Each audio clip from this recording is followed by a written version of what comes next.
दोस्तों नमस्कार, मैं हूं एसबी सिंह उजागर और आप देख रहे हैं रत्न शिखा टाइम्स। रत्न शिखा टाइम्स, देश के किसानों की आवाज।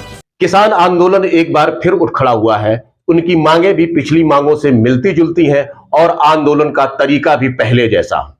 सरकार भी उन्हें रोकने के लिए बिल्कुल वही तरीका अपना रही है जो उसने पहले अपनाया था, यानी सड़कों पर बैरिकेडिंग और कीले लगाने वाला। किसान हरियाणा और पंजाब को मिलाने वाले शंभू बॉर्डर पर आ डटा है। वहीं दूसरे प्रदेशों से किसान संगठनों के आंदोलन में भाग लेने को लेकर अलग अलग बयान आने लगे हैं। इस बार किसानों ने इस आंदोलन का नाम दिया है चलो दिल्ली मार्च। शंभू बॉर्डर पर पानी की बौछारें, आंसू गैस के गोले और प्लास्टिक की गोलियां बरसाकर किसानों को खदेड़ने के सभी सरकारी प्रयास अभी तक विफल हो चुके हैं। किसान दिल्ली में घुसने पर अड़ा है और सरकार उन्हें रोकने पर आमादा। एक सवाल, आखिर किसान अब आंदोलन क्यों कर रहे हैं? दूसरा सवाल, पिछला आंदोलन खत्म क्यों हुआ था? तीसरा सवाल, जो आंदोलन कर रहे हैं क्या वे किसान नहीं हैं, जैसा कि ट्रोलर और गोदी चैनलों ने बोलना शुरू कर दिया है?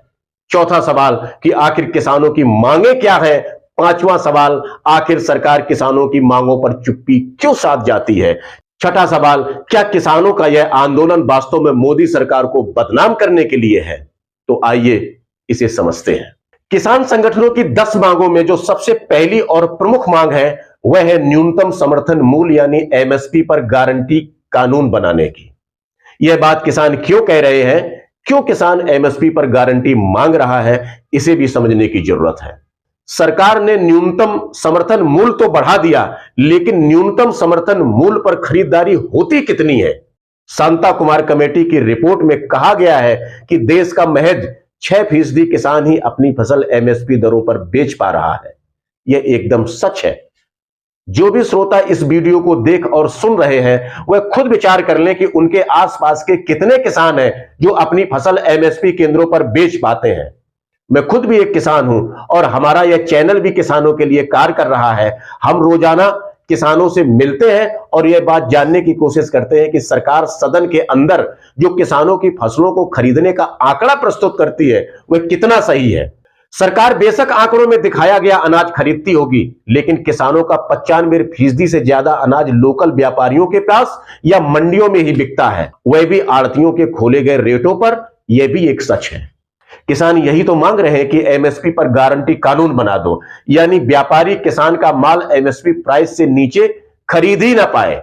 जब प्रधानमंत्री मंच पर छाती ठोक कर यह बात बोलते हैं कि यह मोदी की गारंटी है, तो फिर वे इसे कानूनी जामा क्यों नहीं पहनाते? और आखिर सरकार को इसमें दिक्कत क्या है? मैं आपके बीच में से पल करके बड़ा हुआ हूं, तो आज मैं भी एक गारंटी देना चाहता हूं।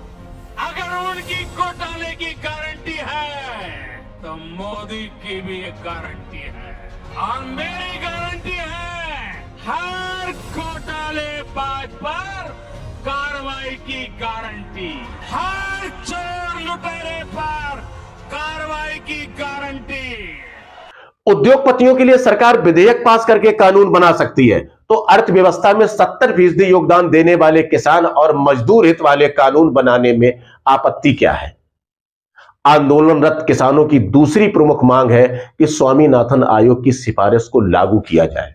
प्रोफेसर एमएस स्वामीनाथन को केंद्र सरकार ने भारत रत्न देने का ऐलान किया है। 20 साल पहले 2004 में प्रोफेसर स्वामीनाथन की अध्यक्षता में एक नेशनल कमीशन ऑन फार्मर्स का गठन हुआ था। इस कमीशन ने 2 सालों के अंदर 6 रिपोर्ट तैयार की किसानों की दशा को लेकर और किसानों की दशा कैसे सुधरेगी इस बात को लेकर, जिन्हें आज तक लागू नहीं किया जा सका। विशेषज्ञों का मानना है यदि स्वामीनाथन आयोग की सिफारिशें लागू कर दी जाए तो 70% से ज्यादा किसानों की समस्याएं हल हो जाएंगी। सरकार इस पर भी खामोश है। जब कमीशन की सिफारिशों को लागू करने की नियत ही नहीं है तो आखिर सरकार इनका गठन करती ही क्यों है? मोदी सरकार ने प्रोफेसर स्वामीनाथन को मरणोपरांत भारत रत्न देने की घोषणा की है। भारत रत्न के साथ यदि 20 साल बाद उनकी रिपोर्ट को सरकार मंजूरी दे देती तो क्या स्वामीनाथन के लिए यह भारत रत्न से बड़ी श्रद्धांजलि नहीं हो जाती? लेकिन सरकार इस पर भी खामोश है। आंदोलनकारियों की एक मांग लखीमपुर के किसानों को लेकर है। किसानों की एक मांग भूमि अधिग्रहण कानून को लेकर भी है। आए रोज सरकार किसानों की जमीन अधिग्रहण कर रही है, लेकिन उन्हें उसका उचित मुआवजा नहीं मिल रहा। उदाहरण के तौर पर अभी औरैया जनपद की ही बात ले लें। यहां के जमौली, करौंदा, कंचौसी समेत 7 गांवों की जमीन एक थर्मल पावर प्लांट की बात कहकर अधिग्रहण कर ली गई। किसानों को मात्र 5 लाख रुपए प्रति एकड़ के हिसाब से मुआवजा दिया गया। जमीन का रेट 1 करोड़ रुपए बीघा तक पहुंच गया है। ऐसे में किसानों की जमीन मात्र 5 लाख रुपए एकड़ में हथिया लेना किसानों के साथ नाइंसाफी नहीं तो और क्या है। यहां किसानों से जबरन जमीनें छीन ली गई। सरकार यहां भी खामोश है।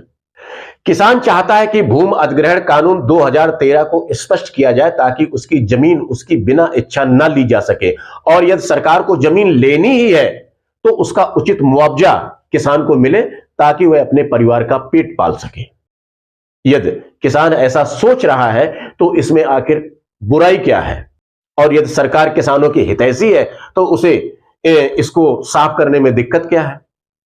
किसानों का ऋण माफ, बीमा योजना में सुधार, 58 साल से ऊपर के किसानों को पेंशन आज समेत तकरीबन 10 मांगों को लेकर किसान और सरकार आमने सामने है। हमने पिछले आंदोलन के समय भी देखा था कि उन्हें खालिस्तानी, आतंकवादी, पाकिस्तानी और चाइना समर्थित बताया गया, लेकिन किसानों ने इसकी परवाह नहीं की और बाद में सरकार को झुकना पड़ा।